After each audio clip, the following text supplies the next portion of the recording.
Social media দাপিয়ে বেড়ানো barrister Shahedul হক সুমনকে পাশ কাটিয়ে মূল ফোকাসে উঠে এসেছে পিয়ার সেই হাসির ঝলক।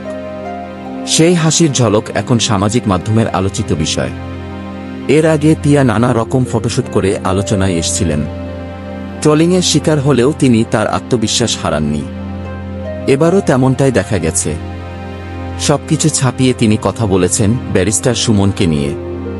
প্রসঙ্গত, 2007 সালে পিয়া জান্নাতুল মিস বাংলাদেশ খেতাব জেতেন।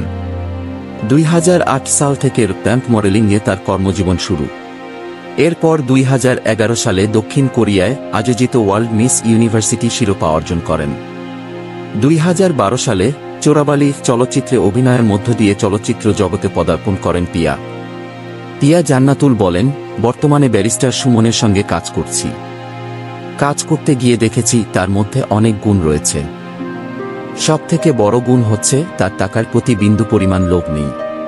ক্লায়েন্টদের থেকে এক হাতে টাকা নেন, আরেক হাতে সব টাকা দরিদ্র অসহায় শিক্ষার্থীদের মাঝে বিতরণ করতেও দেখেছি।